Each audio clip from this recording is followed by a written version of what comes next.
Post-game reaction time. Auburn men's basketball versus Arkansas. The Tigers are victorious. We have a lot to break down in this one and what was a little bit scary at times, but your Tigers are victorious. Keep that in mind. Lots to discuss. The score, the stats, and the storylines. All that's coming up right now.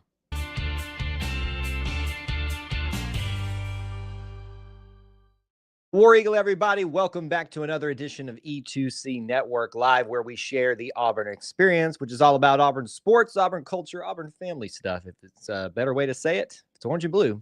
It's what we do. So thank you so much for joining us and what we're going to do this evening on your post-game reaction show. My name's Kyle, if you don't know me, and thanks for joining us. Let's get into it. Auburn versus Arkansas. Your Tigers are victorious. Let's give you the big three things to know at the very start of our show. The score, 67-60.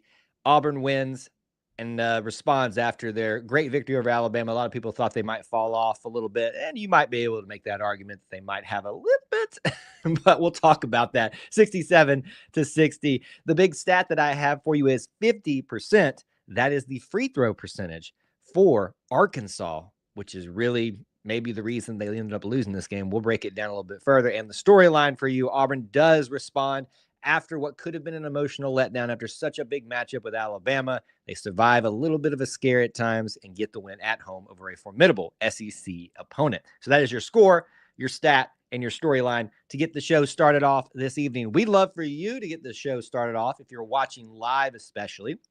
You can also participate in this if you're watching the replay or listening to the replay, however you're doing that. You can hit that like button if you're on social media doing that, or if you're on YouTube. Do that for us if you can. And also let us know that you're here in the chat. I know it is a late night stream, and trust me, I feel it just like you all. We have a lot to discuss this evening. So jump in the chat. Let us know you're here. Let's discuss it a little bit further and talk about all the different angles of things that we could discuss for Auburn versus Arkansas. Now, obviously, we follow our format here where we go through individual stats. We go through team stats. We try to go through, obviously, the storylines amongst all of those different aspects of it. So we'll follow that format mostly, but we do want to take some of your comments and your questions and discuss that a little bit further as though they come up appropriately. And at the end of the show, we'll obviously look a little bit ahead for you. And we're going to probably take a longer look ahead for you because I've got some E2C news for you coming up here for those of you that may not be aware of my schedule coming up in the next week. All right, let's jump into it here. Let's start talking about, well, I guess first I could say hello to a bunch of you guys that are here hanging out with us and giving your opinions already. So many of you are already checking in with us. We really do appreciate it. I'm seeing the phrase ugly win a lot. I understand that. I feel it. I get it. I understand. But a win is a win is a win is a win in the SEC. Seeing things like sloppy, all that kind of stuff. This concept that Auburn was going to be due for a letdown after the Alabama game, I think that's a fun storyline to talk about because it makes things a little bit edgy and exciting after we, the fandom, we, the viewer, the listener, however you categorize yourself, the follower of Auburn stuff. We need something like that to kind of almost get us up after the energy drain that is post Auburn 1 and Alabama 2. But this was big enough in and of itself. This is John Calipari and what he's able to do as far as bringing in talent, mostly bringing it together.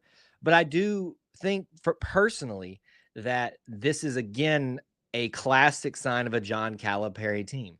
All the talent in the world that you could want. We saw time after time of those guys just making incredible plays, but also playing very poorly together, not being a very cohesive team. And it's his first year at Arkansas. You're going to, you give him the benefit of the doubt on that. But certainly this is a team that you'd rather be playing this year in this format rather than a year or two from now when he has time to get things a little bit more cohesed together. But tip of the hat to them for coming in and giving Auburn all that they could. It just wasn't enough, and that's why you lost to the #1 team. So all those different things. All right, let's start talking about some individual stats. Tell me, who is your player of the game? POTG, if you want to put that in the chat with the last name. Try to give it to me in just with the last name at the bare minimum, because I'm trying to do a quick poll in the chat. You make it much easier for me when you do that. So start that process right now if you haven't done it already. See already some love being given to Chaney. This is from JRC. Gotta love Chaney. He should win player of the game. Frankly, I think he has got the best case for player of the game. But let's look at it a little bit in more detail and discuss maybe whether we think we could find a few other candidates for that. So tonight, Chaney Johnson, who clearly off the bench and in the second half had an outstanding game. He's probably got the highlight of the game with that steal and slam, halfway through the second half. He gets 14 points tonight, 6 for 13 from the field. He doesn't make any of his three-pointers. 2 for 3 from the free throw line. He has 6 rebounds, 1 assist. He does have a lot of personal fouls this evening, but that's kind of been Chaney this year. He plays very aggressively on defense, which I do love, in 28 minutes of play. So just going across the stat line, pretty good. Maybe it's not as outstanding as some other things out there, but I think in terms of moments where Kentucky started to swing the momentum a little bit more consistently in their favor, Chaney was crucial. And I think that's where a lot of you are coming up with your Chaney Johnson love tonight. And I agree very much that that's probably a good candidate for that. WT wants to give it to CBM. Now, folks, I know.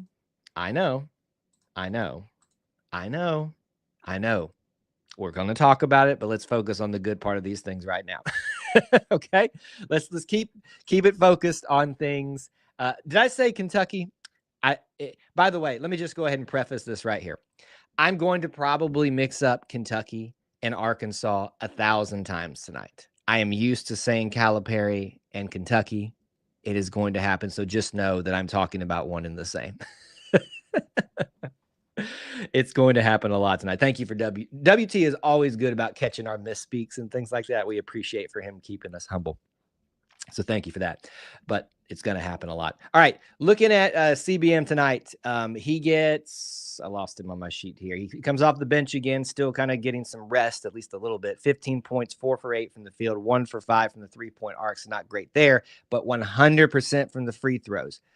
3 rebounds, 2 personal fouls, including that technical, 3 turnovers. He did turn it over the most out of everybody tonight. So I think, obviously, if you don't have as many turnovers from Chad Baker-Mazara tonight and don't have that technical, we might be talking about Chad as officially and unquestionably the player of the game, even with Chaney's great second half.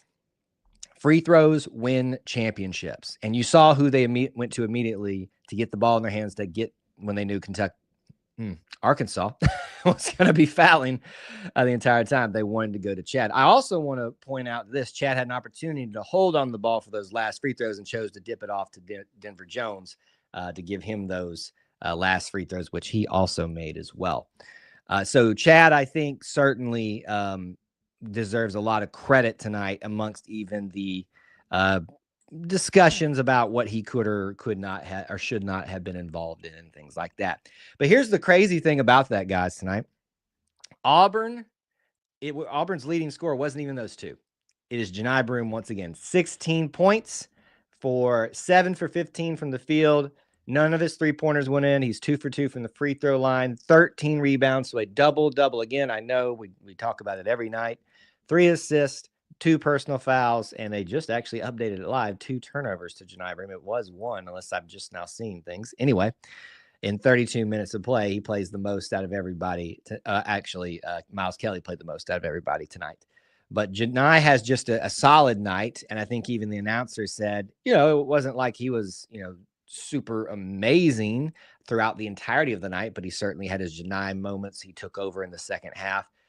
We've discussed this before. Johni has reached the point in his career and in his season that he really's got to go above and beyond his normal to really start getting the credit for that. Let's see here. Broome goes the dynamite. That's funny. That's really funny. Love Baker's aggressiveness, but he has to quit getting those technicals. Let's discuss that, and then we'll go through the rest of the things tonight. So, folks, trust me, you have been heard. You have been listened to. We get it. You don't like Chad's the way he carries himself out there on the court. And I'm not justifying what Chad did tonight. In fact, if I was the coach, I would have pulled his butt over the side and sat him down for going over there and taunting the sideline. Listen, Chad got the technical because it's Chad Baker Mazar and he has a reputation, and that's on him. That was a petty technical call. It really was, but he shouldn't still put himself in that position. That's really all that needs to be said about it. I think a lot of people continue to focus on that. A lot of our opposing fans want to use that as again, they're trying to hold on to anything that they can. But his free throw ability is insane. So I think, Chad, once again, you have to always think about it this way. What does the good always outweigh the bad? And in my opinion, it certainly does outweigh, if not ever, all the time, the vast majority of the time. So just keep it on that. CBM is CBM, for better or worse. Horrible call, but I love him. And I think the majority of us, obviously, as Auburn people, love him. The opposing people are not going to like him. Chad, that comes with the territory. I want us encourage us as a fandom to focus on that less and less if we can. You're probably going to get another few CBM technicals. He likes to get in the player's head, and that's certainly a skill set that's not easily attained right there. All right, look at your top three scorers were all the guys that we went through. Your most likely candidates for player of the game: Janai Broome leading the way, followed by Chad Baker Mazara, then Chaney Johnson. I think it would make the collective happy to give it to Chaney tonight. He had the highlight play. He really just turned it up a notch. We posted on social media. It just seems like when Janai goes out, Chaney just turns it up a notch, which you've got to have. The greatest, and here's the thing. A lot of people look down on this sixth man award because they think it's like, oh, it's just a glorified trying to give you recognition for something award. No, that's a high honor. And I say that not as someone who was a very good sixth man, but you come off the bench and you are trusted to be no drop off. Chaney is that guy. And there's several people on this team that could be in that category, but Chaney is that guy, and he proved it again tonight. Let's see here. Brian asks, Kyle, do we play undisciplined? We always have more fouls. Now, is it always have more fouls? I would venture to say it's not always, but I think what you mean is probably the vast majority. Tonight, your personal fouls for everybody.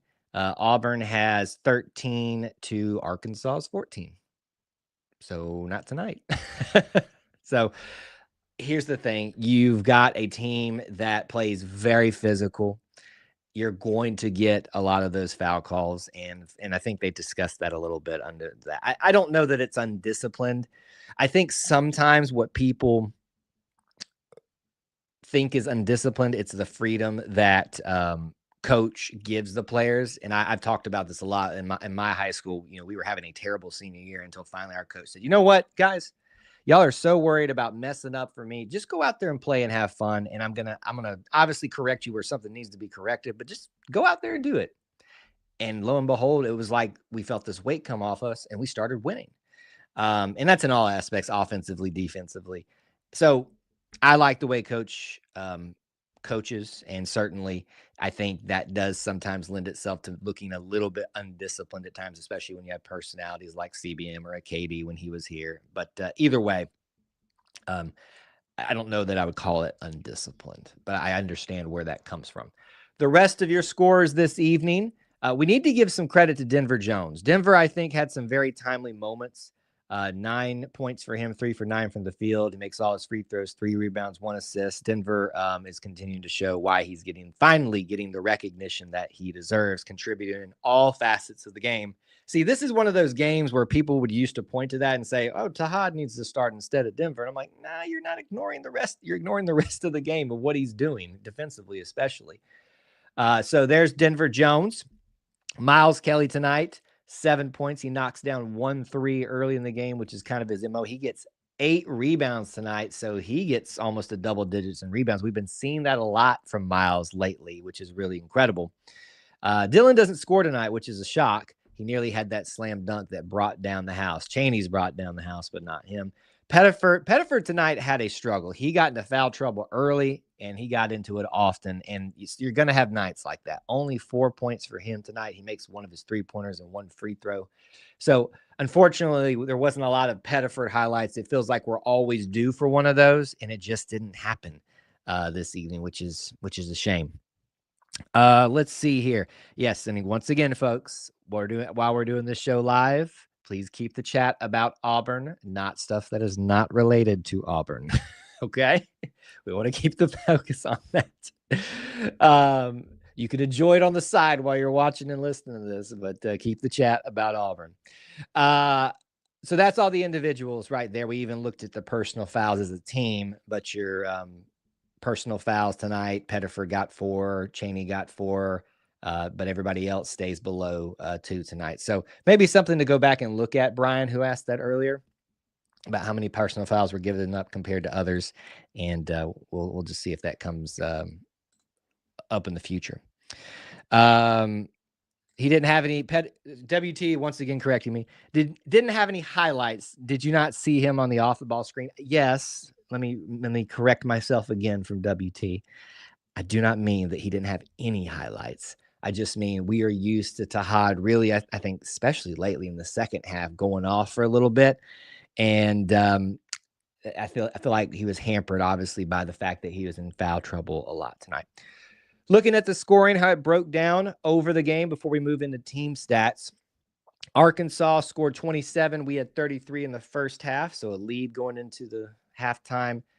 We do outscore them by 1, and it wasn't till late we did that. 33-34 in the second half, resulting in your 60-67 score for Auburn, closing out against a formidable opponent on the road. Let's see here. I see a lot of you have talked about in the chat some of the formidable players for Kentucky. Folks, I mean, I don't know how long they'll be here. You know, Cal does love to have his one and done type of guys, but you can see obviously the talent is there. I hope everybody, as much as you may be disappointed or maybe let down a little bit by the overall performance on the court tonight, outside of just the win, you can see that this is a team that could have been very dangerous, especially if we had played them at their place. Did I do it again? It's going to happen the entire night. Kentucky, Arkansas. They are interchangeable tonight. Okay. WT is not going to get off my back tonight. It's a good thing. It's a good thing that I like him. Let's talk about team stats. Several of y'all have been doing that throughout the show. And again, we have a great crowd tonight, so I apologize. And I'm not going to get to a ton of y'all's comments individually, but we'll try to do that at least a little bit towards the end here. Let's talk about team stats. The big 3. Let's say it after all together. Free throws, rebounds, and turnovers. We'll look at free throws first. This is probably what won the game. As I said, only 50% for Arkansas. If Arkansas knocks down just a few more of those in those situations, this thing gets even more dicey than we were currently sitting at the end of the game. Auburn makes 76%. That is in large part courtesy to everybody, but CBM and Denver knocking all of those down in clutch minutes. Those are huge. Absolutely huge.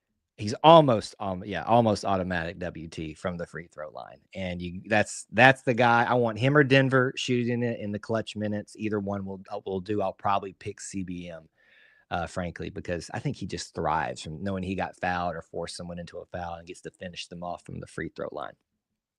Turnovers tonight. Auburn loses the battle, but it is by 11-12. So many turnovers tonight.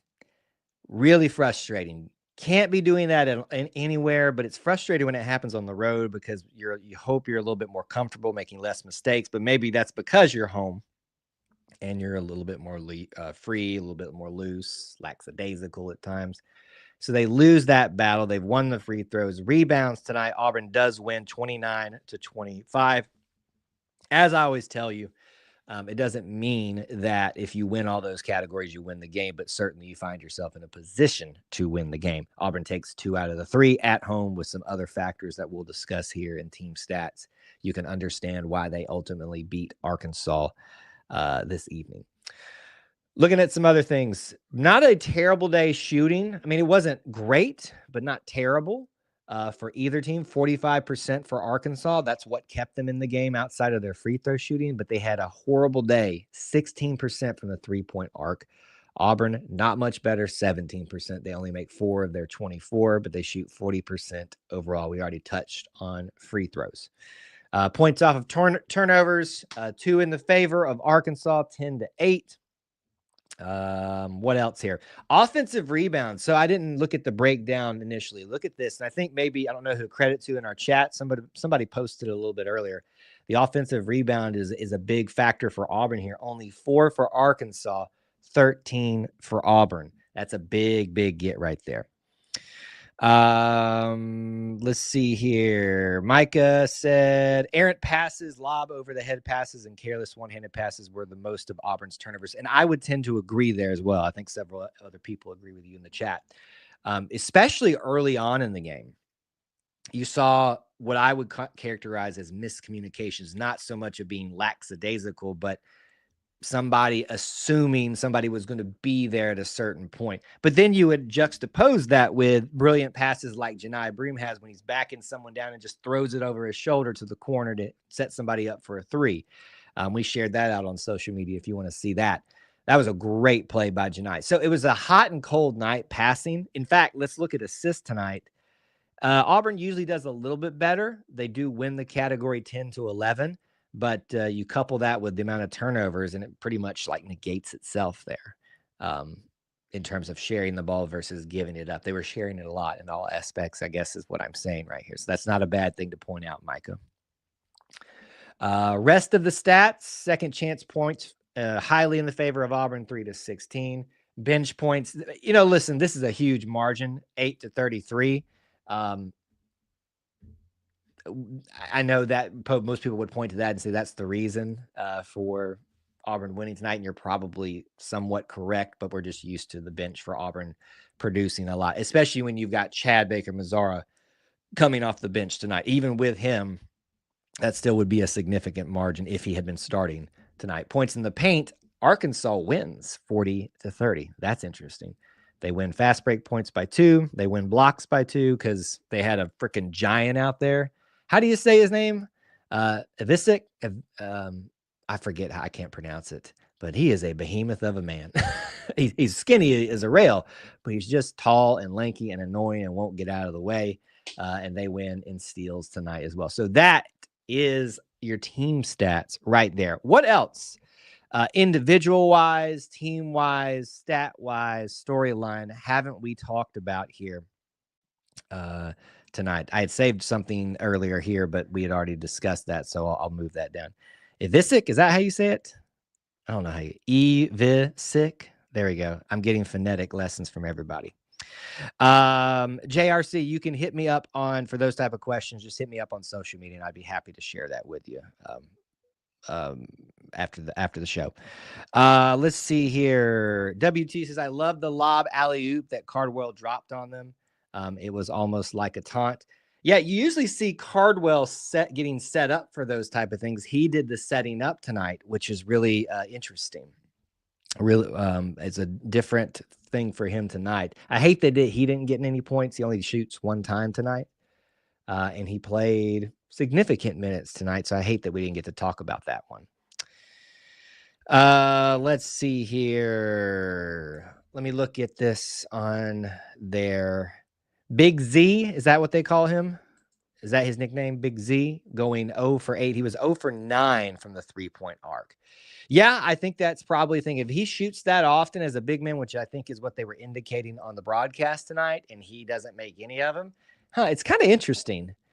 Auburn keeps shutting people down from the three-point arc, at least the last couple of games. What else here? Janai gave CBM some animated advice in the tunnel after the tee. Well, there you go. So this is kind of my advice to all Auburn fans. Let the team, let the coaches, let the players handle it amongst themselves. We don't need to worry about that as much. JRC says passing ain't that hard. Fake high, go low, or fake low and go high. Yeah, it can be that simple, but it's not that simple. But your point stands that the passing could have improved a little bit more tonight, and I think they obviously know that. They see the tape just as much as we do after the fact. A lot of people talking about Isavic, whatever you say his name is, the behemoth of a man. I would say that Brazil for Arkansas was great for us. He ended an Auburn drought by putting in a bucket for us. Yes, I remember that, and knocked the ball out of his own teammates' hands. Let's see here. Yes, we will talk about that in just a second, Brian, if that's an official thing.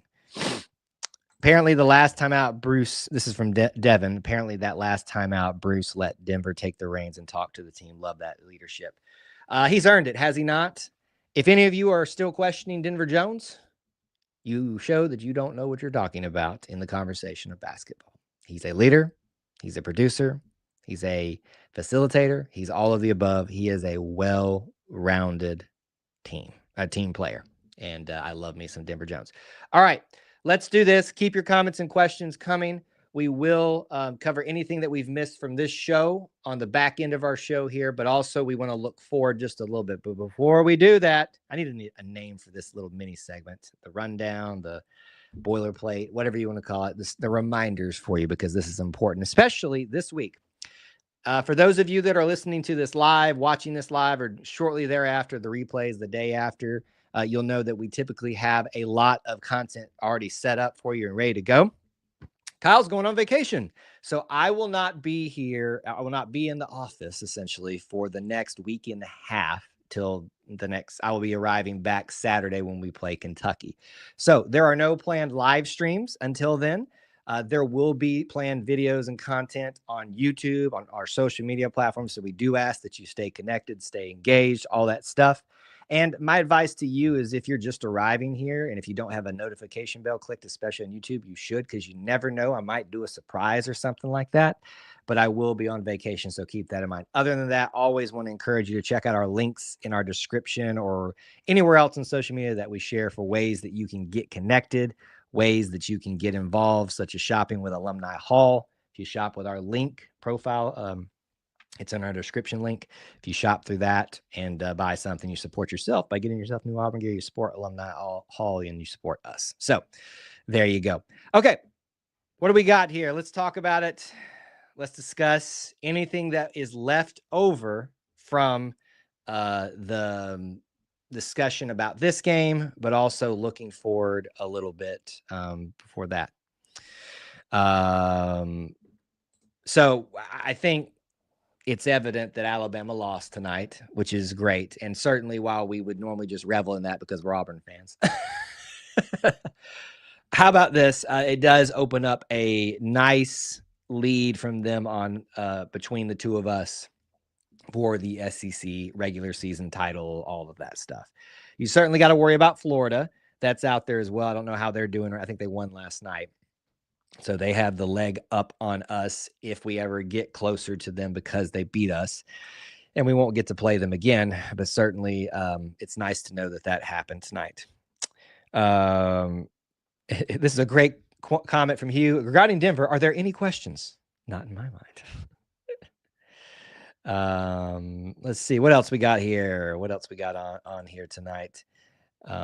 Jacob says we didn't need special players or coach speak. Having them talk it out was a great call. That timeout. Veteran teams can do that. Oh, you mean like players that are well-aged, that have been through some things, and that can be a great asset, and not necessarily anything wrong by assembling people like that. If they're eligible, they're eligible. That's not on them. It's whoever made them eligible. You mean that's an asset? If you understand what I'm hinting at, you understand. Let's see. Yes, Micah, great, funny point out from tonight. Great hustle by Miles Kelly, diving out of off the sideline to go save a ball, but he unfortunately just took out a lady right there on a sideline seat. Thankfully, she seemed okay. Poor Miles couldn't get himself gathered up, but even took the time to really not only help her up, but make sure she was okay. So as we said, he's not only a hustler, but he is a gentleman. So thanks to him for for showing out his hustle, but also being a great example of an Auburn man.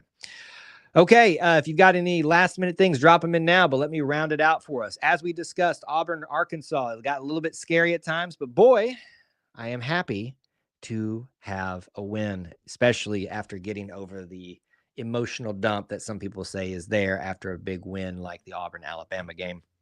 Your score tonight is 67-60. The big stat that we pointed out to you is 50%. That is the free throw percentage for Arkansas and could have been the turning point in the game. And then the big storyline is that Auburn responds after their big emotional win over Alabama and also takes down Calipari for the first time as a new head coach. Thank you guys so much for hanging out, being here, and being part of our little family within the Auburn family where we talk about the Auburn experience. I really appreciate you, and I hope that you guys have a great week while on vacation. Stay tuned, stay connected, because you never know when the Auburn experience will pop back up. War Eagle.